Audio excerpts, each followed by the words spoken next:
Difficult times call on our best spirit, says Jack Kornfield in this episode 251 of Heart Wisdom, The Listening Heart. I'm Ganesh, honored to open the door to this Be Here Now Network podcast for you. This is a fresh video episode recorded recently for the Spirit Rock Monday Night Dharma Talk and Guided Meditation, which happens weekly and where Jack comes aboard monthly in order to share his wisdom and connect with students.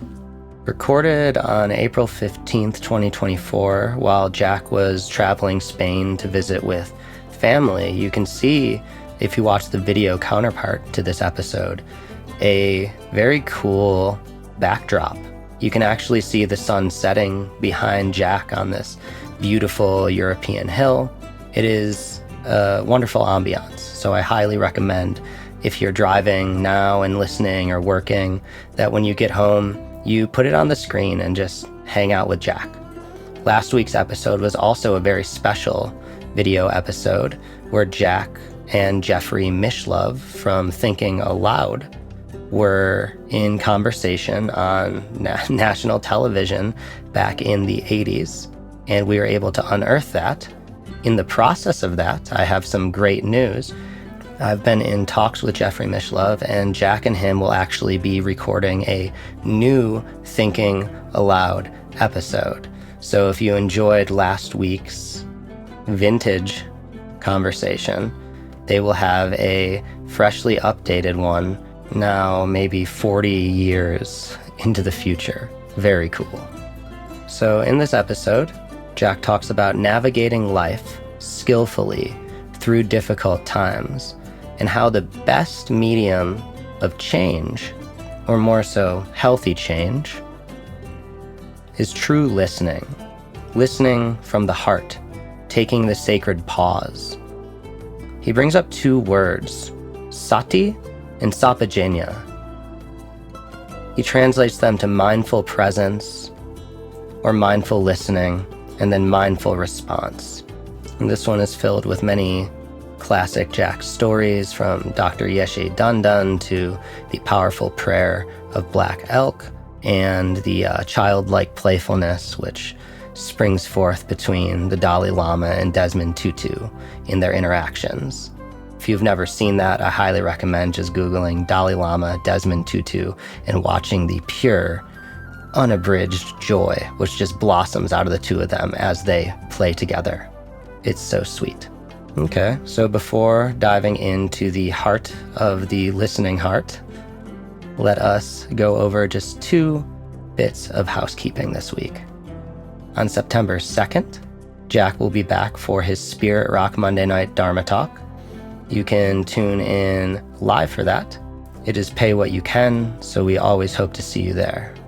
And then on September 28th, Jack will be returning to Spirit Rock for a day-long retreat with his beloved Trudy, all about the spirituality of relationships, the great practice. So if you'd like to cozy up with your favorite spiritual power couple and learn how to relationship in this modern world through the lens of Buddhism and mindfulness and loving awareness, this is your chance. And if you can't make it in person, they are doing a live stream through Spirit Rock. You can sign up for both of these events at jackkornfield.com/events. So there we go. Let us dive right into the listening heart. This is episode 251 of Heart Wisdom, and I do thank you for being here. As always, may you be happy, may you be healthy, may you help others through the authenticity of your being, and may your heart be smiling. Namaste. Welcome back. Tonight, I'd like to speak about the listening heart. Here we are in obviously troubled times. We are, as they say, not out of the woods. There's climate change. There's continuing warfare. And continuing racism, conflict, and political divisiveness. There are hungry children around the world and grain elevators full of food elsewhere, and yet the food doesn't reach them. There's so many things we care about that really matter, and yet sometimes the things around us seem like they can't be solved, at least not very easily. Difficult times call on our best spirit. Not every moment, but deeper than that, in a way that we listen and understand how to navigate. From the perspective of wisdom, there are two dimensions to mindfulness.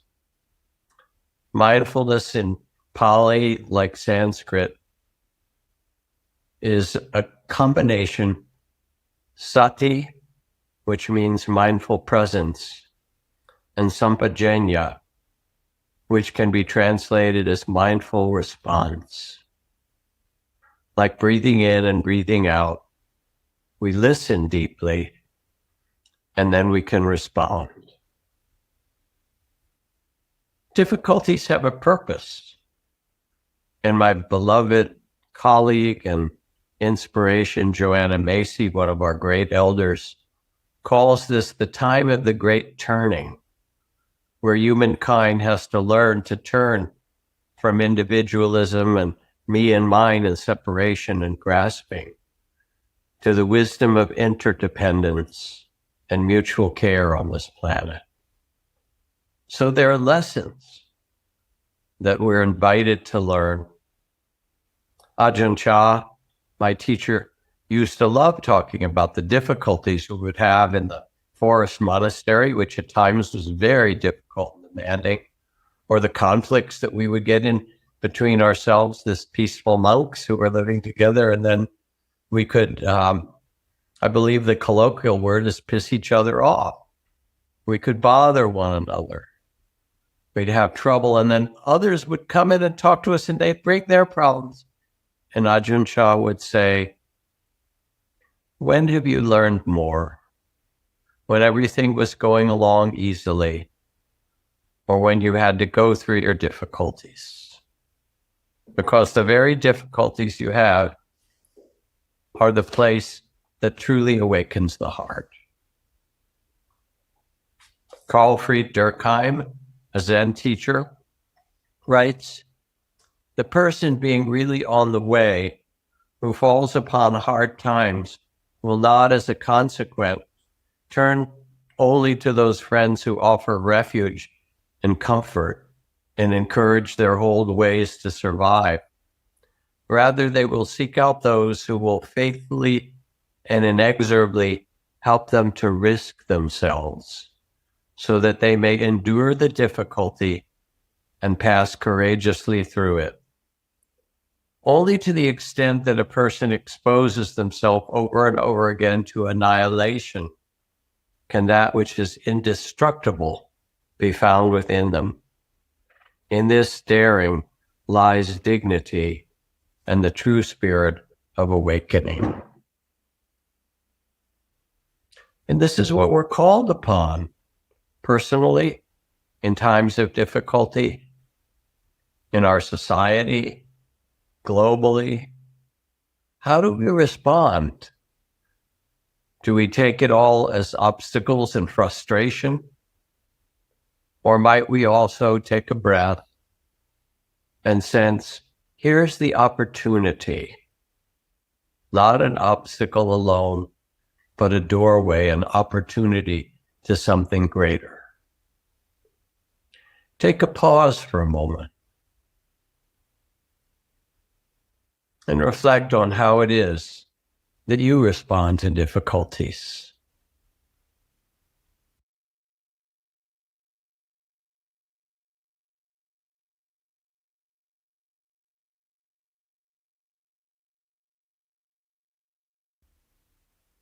Is it a challenge, an opportunity, a worry, a fright? It's pretty easy when things are difficult to go into anxiety PTSD, grief, and anxiety.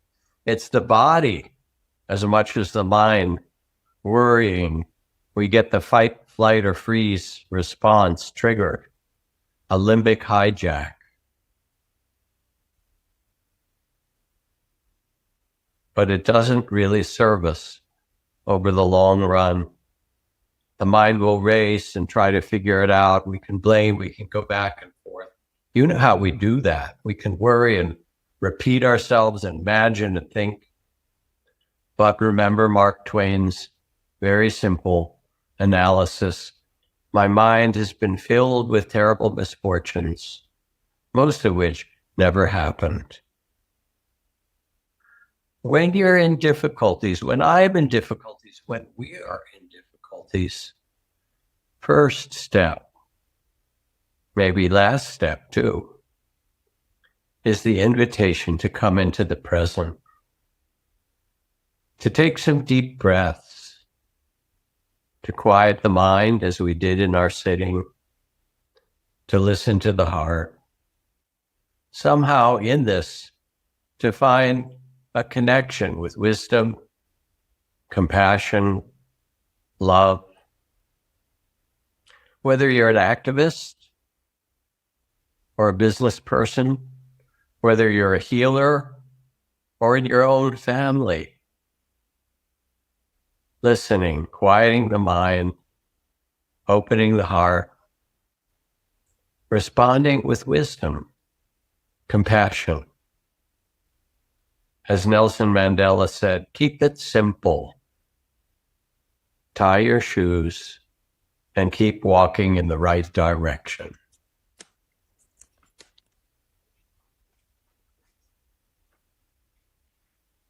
The art of listening starts right where we are, and it's never done in a fixed or formal way, in a kind of rote way. As many of you have heard me say, this passage from Somerset Maugham, he said there are 3 rules for writing the great English novel. Unfortunately, no one knows what they are. And this is a gift, that this day has never happened before. It's new, this week, this month, this year. And we get to be that witness, we get to be that loving presence in the midst of it all. So with difficulties, take a breath, pause, begin to listen, and let yourself turn to the rise and fall of so many things in the world. We tend to fix things and get worried in this limited way. But the passage from the Tao Te Ching says, where am I? Oh, passage. The passage from the Tao Te Ching. There's a time for being ahead and a time for being behind. A time for being in motion and a time for being at rest. A time for being vigorous and a time for being exhausted. A time for being in danger and a time for being safe. The wise one sees things as they are without trying to control them. She lets them rise and fall and go their own way, and resides at the center of the circle.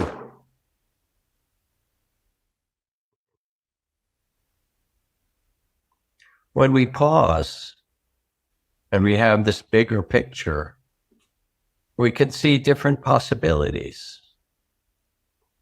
I love the book that I speak of many times on the art of happiness and joy, the dialogue between Archbishop Tutu and the Dalai Lama, where they're playful and they tease each other and make fun and say, hey, you're supposed to be a holy man. And then Tutu will grab the Dalai Lama's hat. He said, the way you're acting, you're going to have a bad rebirth, said Tutu to the Dalai Lama. Dalai Lama said, well, I hope you'll meet me there, something like that. They just play with it. In the middle of everything else, there is joy. This is an amazing world. The line from Mary Oliver, I was a bride, married to amazement. Take a pause. Being with my 5-year-old grandson, he's got such beginner's mind spirit, as all children do, looking at amazing bugs and birds and the turning of the day and learning about how the day and night work as the earth turns itself. He's really interested in the beginnings of science. It's so fantastic to kind of watch his mind open.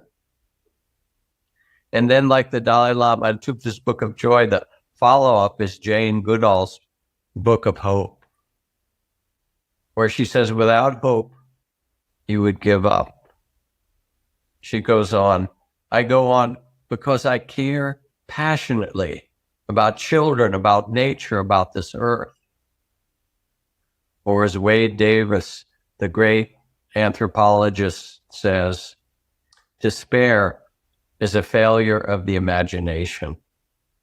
And one of the beautiful things when you read Jane Goodall's story is how, after Richard Leakey, the great scientist in Africa, paleontologist, suggested she might want to pay attention to the primates, the chimps and the gorillas, and she went off to do so. She sat there and they wouldn't let her get near them.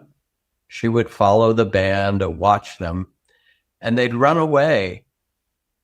And after 6 months of quiet watching, all of a sudden, David Greybeard was the name she gave him. One of the chimp elders came close to her, and she extended some food or her hand, and all of a sudden, he understood that she was a friend and introduced her to all the others after that, so she could sit among them and watch them raise their children and watch the teenagers make trouble, as all teenagers do, and see who is caring for whom. This is mindfulness. This is the mindfulness of the heart. You could call it heartfulness. It invites a deep listening, another dimension, not trying to get something done, but stepping out of time,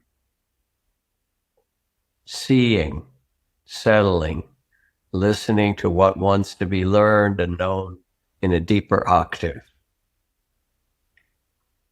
Tonight, I'm also going to tell or read some of my favorite stories from the past.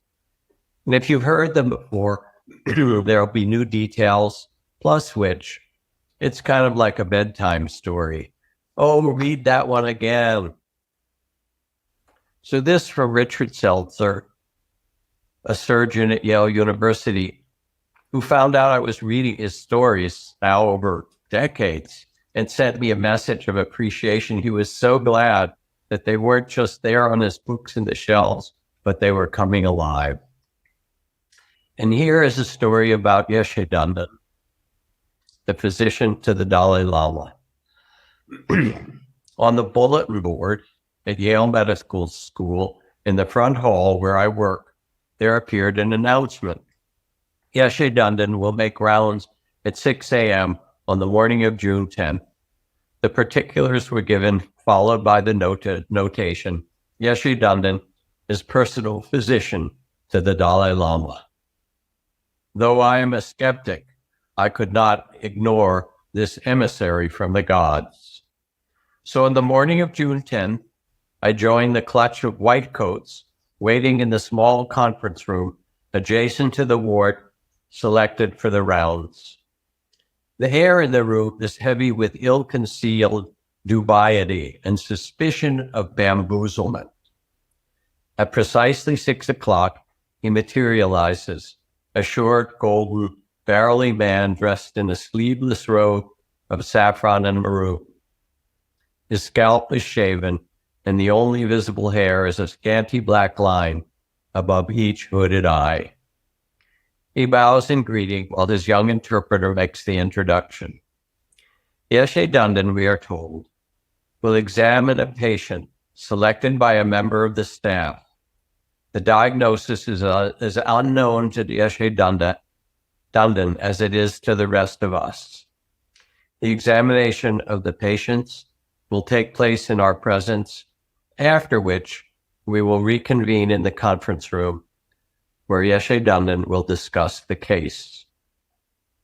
We are further informed that Yeshe Dandan has purified himself by bathing, fasting, and prayer. I, having breakfasted well and performed only the most desultory ablutions, and given no thought at all to my soul, glanced furtively at my fellows. Suddenly, we doctors seem a soiled, uncouth lot. The patient had been awakened early, told she was to be examined by a foreign doctor, and had been asked to produce a fresh specimen of urine, so that when we entered her room, the woman shows no surprise. She had long ago taken on that mixture of compliance and resignation that is the face of chronic illness. This was but another in an endless series of tests and examinations. For a long time, Yeshe Dandan steps from the doorway to her bedside and stands apart watching. He gazes at the woman, favoring no part of her body with his eyes, but seeming to fix his glance at a place just above her supine form. I too study her. No physical sign nor obvious symptom gives a clue as to the nature of her disease. At last, he takes her hand, raising it in both of his. Now he bends over the bed in a kind of crouching stance, his head drawn down into the collar of his robe. His eyes are closed as he feels for her pulse. In a moment, he has found the spot, and for the next half an hour, he remains thus, suspended above the patient, like some exotic golden bird with folded wings, holding the pulse of the woman beneath his fingers, cradling her hand in his. All the power of the man seems to have been drawn down into this one purpose. It is palpation of the pulse raised to the state of high ritual. From the foot of the bed where I stand, it is as though he and the patient have entered a special place of isolation, apartness, about which a vacancy hovers, and across which no violation is possible. After a moment, the woman rests back upon her pillow. From time to time, she raises her head to look at the strange figure above her, then sinks back once more. I cannot see their hands join in a correspondence that is exclusive, intimate, his fingertips receiving the voice of her sick body through the rhythm and throb she offers at her wrist. But all at once, I am envious, not of him, not of Yeshe Dandan for his gift of beauty and holiness, but of her. I want to be held like that, touched so, received. And I know that I, who have palpated 1,000 pulses, have not felt a single one. At last, Yeshe Dandan straightens, gently places the woman's hand upon the bed and steps back. The interpreter produces a small wooden bowl and 2 sticks. Yeshe Dandan pours a small portion of the urine specimen into the bowl and proceeds to whip the liquid with the 2 sticks. This he does for several minutes until a foam is raised. Then, bowing above the bowl, he inhales the odor 3 times. He sets down the bowl and turns to leave. All this while, he's not uttered a single word. As he nears the door, the woman raises her head and calls out to him in a voice at once urgent and serene. "Thank you, doctor," she says, and touches with her other hand the place he had held on her wrist, as though to recapture something that had visited there. Yeshidundan turns back for a moment to gaze at her, smiles, and then steps into the corridor. Rounds are at an end. We are seated once more in the conference room. Yeshidundan speaks now for the first time in soft Tibetan sounds I've never heard before. It has barely begun when the young interpreter begins to translate the two voices continuing in tandem, a bilingual fugue, the one chasing the other. It is like the chanting of monks. He speaks of winds coursing through the body of the woman, currents that break against barriers, eddying. These vortices are in her blood, he says, the last spendings of an imperfect heart. Between the chambers of her heart, long before she was born, a wind had come and blown open a deep gate that must never be opened. Through it charged the full waters of her river as the mountain stream cascades in the springtime, battering, knocking loose the land and flooding her breath. Thus he speaks and is silent. May we now have the diagnosis, Professor asks. The host of these rounds, the man who knows, answers. Congenital heart disease, he says. Interventricular septal defect with a resultant heart failure. A gateway in the heart, I think, that must not be opened. Through it charged the full waters of her breath, flooding. So here then is the doctor to listening to the sounds of the body to which the rest of us are deaf.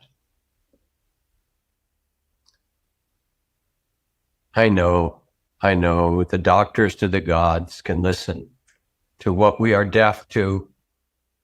And I remember now and then as I make my rounds, that sound of his voice, like an ancient Buddhist prayer, its meaning long since forgotten, only the music remaining, and that a jubilation possesses me, and I too feel myself touched by something divine.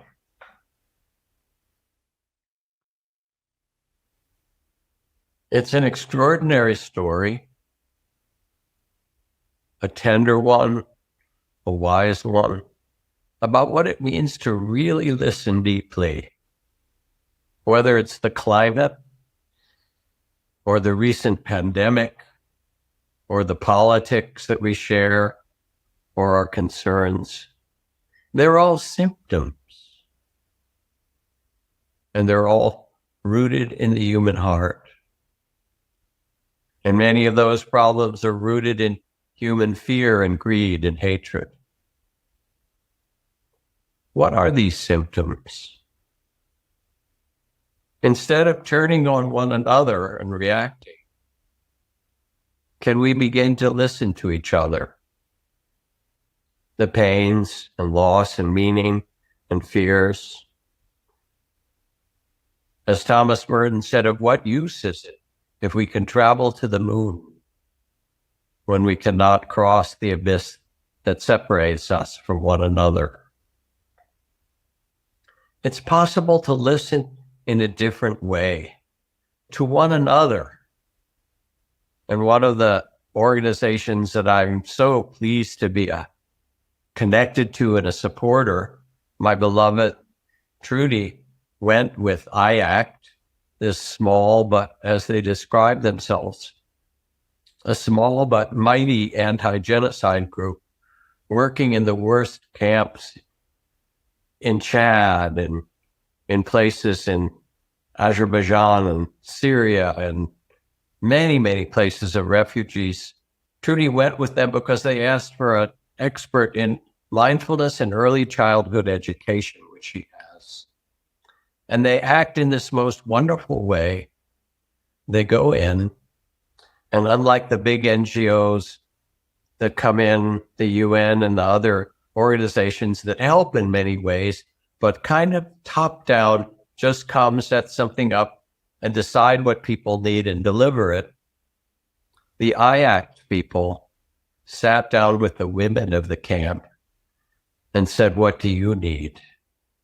They listened for a long time, and the women said, "We need childcare. We need preschool and kindergarten so our children can learn to learn itself. We need soccer because we want our children not to give up hope for the world to find joy."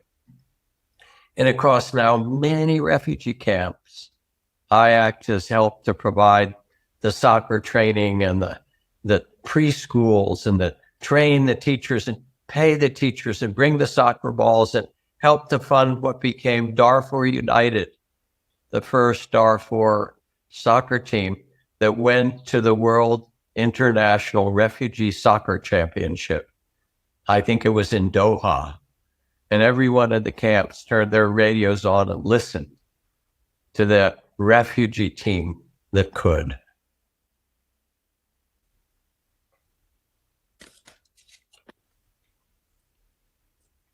This is listening, going in with an open heart and an open mind. From the Tao, it says, "Do you have the patience to let your mind settle?" Start this again. From the Tao, it says, "Do you have the patience to let your mud settle and the water become clear? Can you remain unmoving until the right action arises by itself?"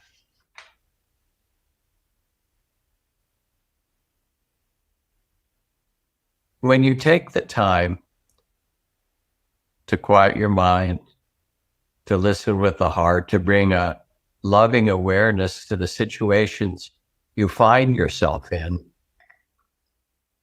then you can respond in an entirely different way. We began with this beautiful meditation, quieting ourselves, and then asking, what is it that this body, this precious human body, needs? Where is its tension? What is the care that's asked for or longed for? We listen to the heart. What does compassion tell us now for ourselves, those around us, for the earth? We can listen to the earth itself. Just like Jane Goodall, we can get quiet and sit and listen to the trees and the change of seasons, watch the phases of the moon, and of course hear the cries of the earth, the rhythms. But not just listen. Listen so, like Yeshidundan, we feel deeply. A poem from Valencia Robin. When the hard edges of the book that I was reading and sang me to sleep woke me, I assumed thoughts of all I hadn't accomplished weren't far behind. The people I'd disappointed, the money I hadn't made, the power structure I'd rarely opposed. But instead, I found myself greeted by an almost criminal hope, somehow free of the social order that had shaped my mind, so that by the time the sun peeked in and the huge sugar maple that filled my window spoke, the only thing I questioned was the 40-hour work week, and why the French and Italians got 8 weeks of vacation. Because it's been what? 1,000,000 years? And yet somehow that maple tree knew me. We talked and talked until I became birched and oaked, crab-appled and cherried, drunk with all the treeness I'd forgotten. My God, to think I could bud, even blossom.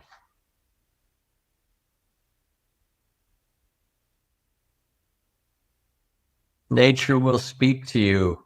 It does all the time speak to us, and we can listen. One of my favorite stories of this kind of listening is the account of Vinoba Bhave. Vinoba was a close associate and disciple of Mahatma Gandhi. And after Gandhi was assassinated, the whole Gandhian movement in India fell into disarray. Yes, there'd been the partition of India and Pakistan, and now there was this new state.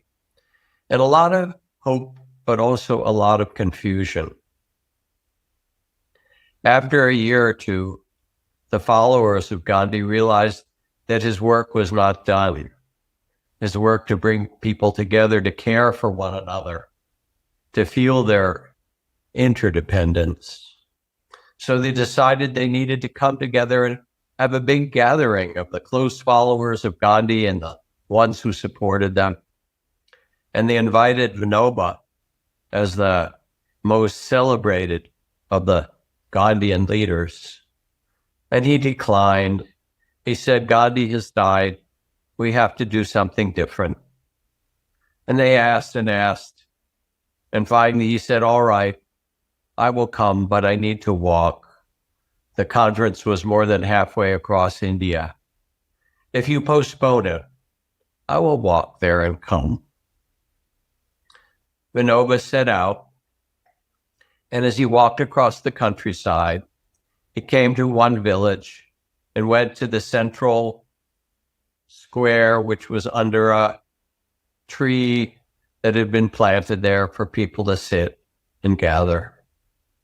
And he called a village meeting in the spirit of Gandhi. And he said, I want to listen. And the farmers and the merchants and those in the village began to talk to him. And one of the things he heard most clearly was that from the Dalit, the lowest caste, the untouchable, saying, we work so hard for others. We so much wish that we had our own land. And Vinoba asked, how much land do you need? And they said, we would need 5 acres each to farm, to grow food for our families, to take care of our children and the next generation. And Vinoba said, how many are there of families? There were 18 families. He paused, and in the spirit of Gandhi, he spoke. He said, from Mahatma Ji's lips to my heart and to you, I would ask, is there any way that we can find land for these desperate families? And one of the rich landowners of the village stood up and said, I will donate 90 acres, 5 acres apiece for these 18 families, in the name of Gandhi and in our new independence of India, in that spirit. And everyone was touched and appreciative. And Vinoba slept. And the next day, he went on to another village and listened to them all talk about their difficulties and their hopes. And finally, at the end, he told the story of what happened in the previous village. And after he did so, he asked, how many untouchable families are there here? And there was a certain number. And then again, a wealthy landowner stood up and said, in the spirit of Gandhi, I will offer 22 acres or whatever it was for these families. And village by village, as Vinoba heard these stories, he helped collect land for the landless. And by the time he reached the conference halfway across India, he had collected more than 2,000 acres of land for the poorest of the poor.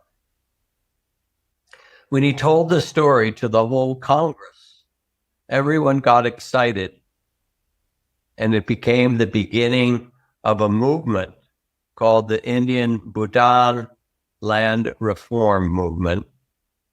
And all the followers of Gandhi at that conference and many others gathered together and spread out across the many provinces of India.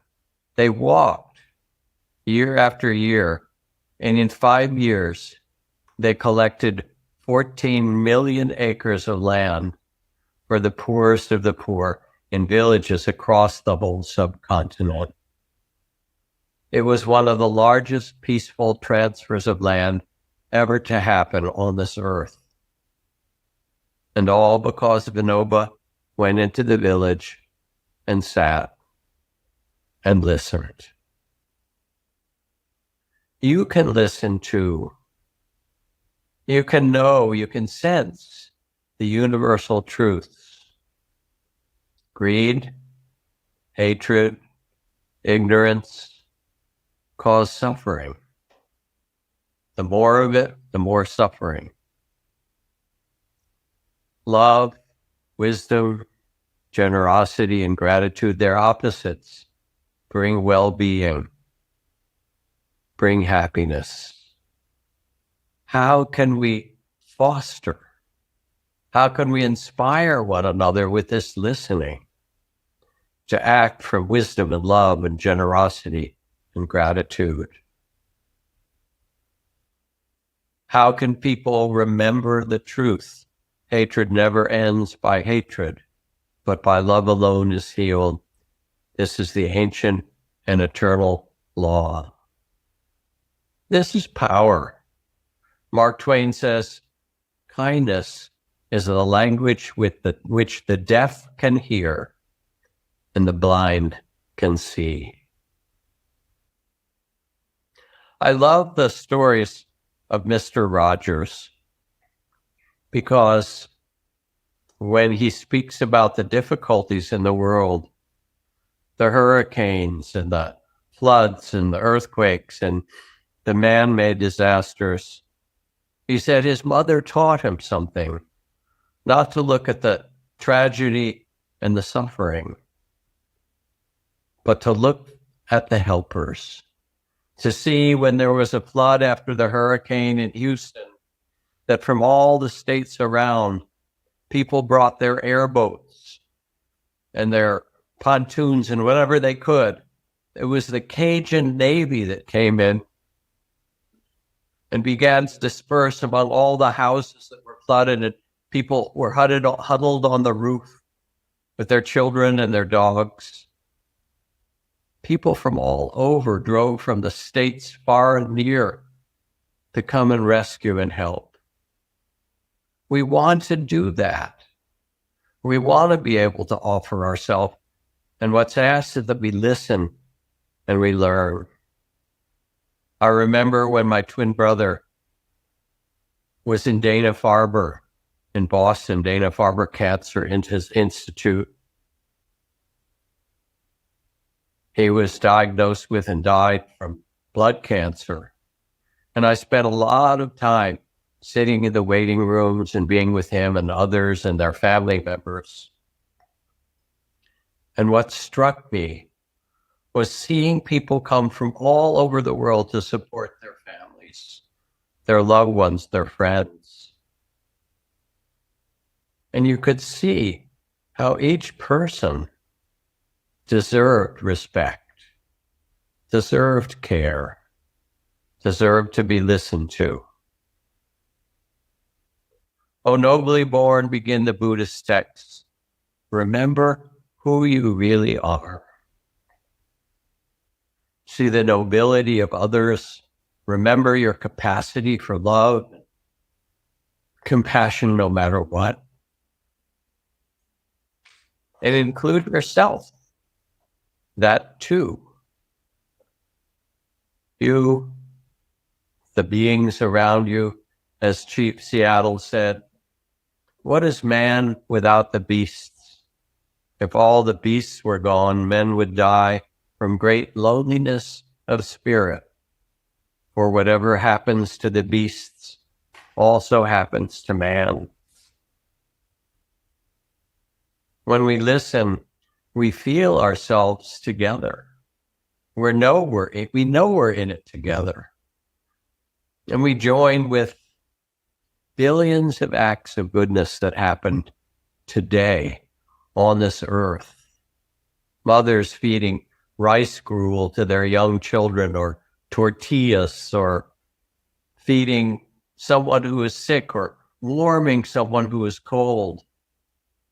People stopping at the red light so you can safely pass through the green. 1,000 million billion acts of kindness. Again and again and again. As Jane Goodall says, do not lose hope. Do not lose hope.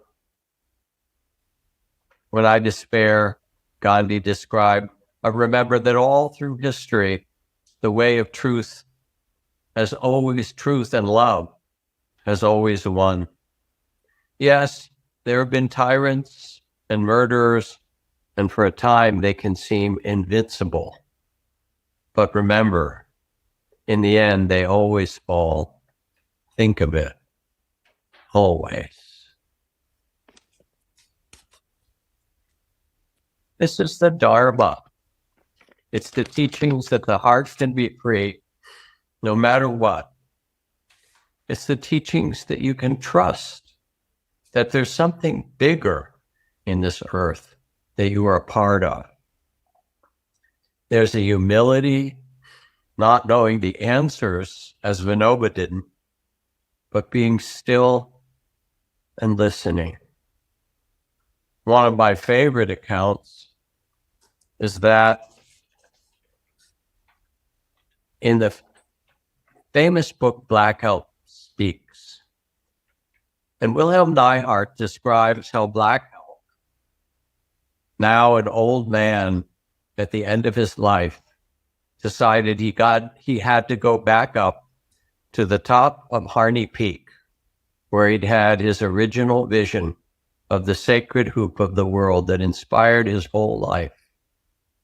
And Neihart describes how Betterhelp put on his finest feathered headdress and painted himself, and step by step, in an old man's body, climbed to the top of this peak. He went back to visit the place where he'd been blessed by a vision of that sacred hoop. And he held a sacred pipe and asked for a blessing, honoring the goodness and the beauty of the sacred tree he had seen. Neihart had been told by Betterhelp that if his prayer was heard, rain would fall, the sky would open, and this was a signal that the Great Spirit had begun to listen and care. The sky was perfectly clear that day. It was a hot and dry day, amidst the season of drought, almost the worst in memory of the old ones in the community. And Betterhelp lay down holding the pipe and spoke as he could to the Great Spirit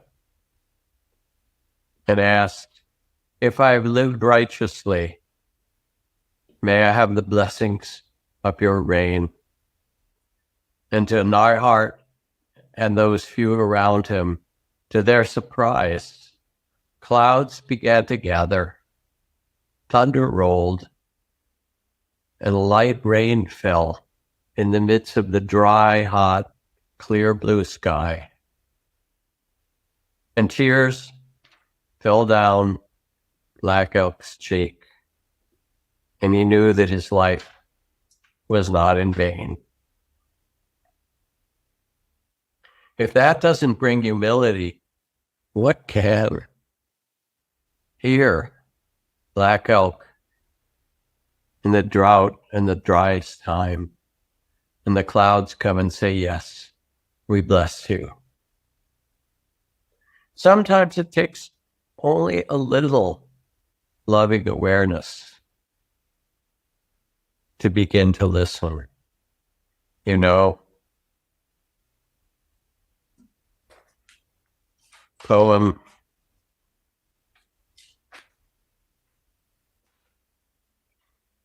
when someone listens deeply to you, it's like holding out a dented cup, one you've had since childhood, and watching it fill up with cold, fresh water. When it balances on top of the brim, you feel understood. When it overflows and touches your skin, you are loved.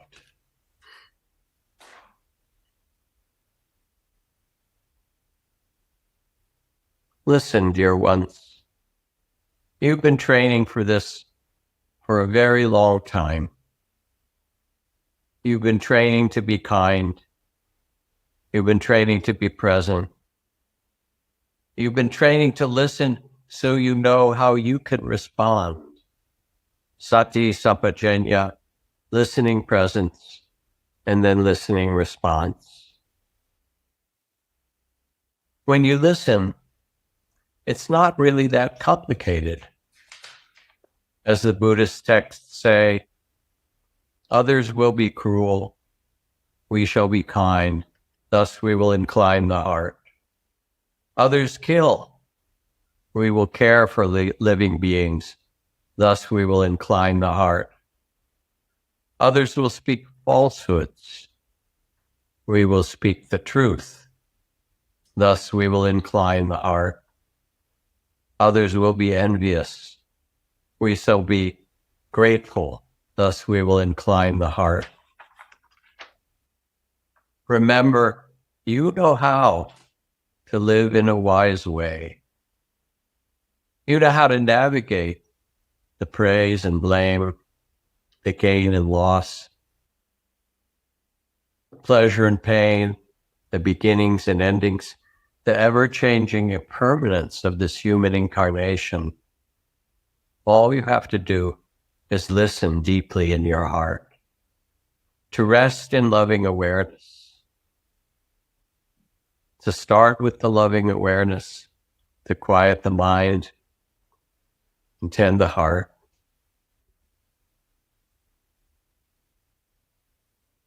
To start with small things. That's where blessings begin. And then you'll know when it's time to speak up, when it's time to stretch out a hand, when it's time to mend what you can touch, when it's time to be quiet and peaceful, when it's time to say no. All of these things. I love the verse from Leonard Cohen's great anthem, Hallelujah, what he calls the holy or the broken Hallelujah, where he says, even though it all went wrong, I stand before the Lord of song with nothing on my lips but Hallelujah. Now there's a song to listen to, like your own heart. I'm so grateful we get to share these teachings. I'm so grateful that we get to practice together. I'm so grateful that we have the Dharma to help us navigate through the rapids of life. We would be otherwise, as Ajahn Chah said, like a boat without a rudder. Quiet the mind, take time, tend the heart, listen here in yourself. Listen to one another. Listen to the earth. You will know what to do. Let's rest for a minute and quiet.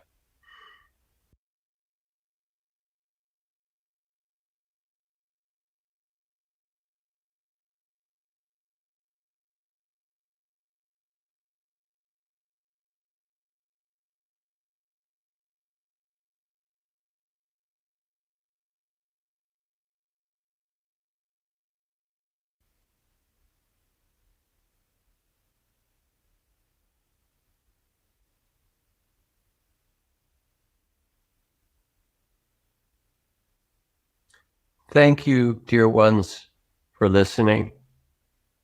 Carry the spirit of whatever was valuable or that reminded your heart out in the world as you go now. If there were things that didn't resonate, just let them go. Trust yourself. Listen, care. Rest in loving awareness and freedom that is yours. Good night.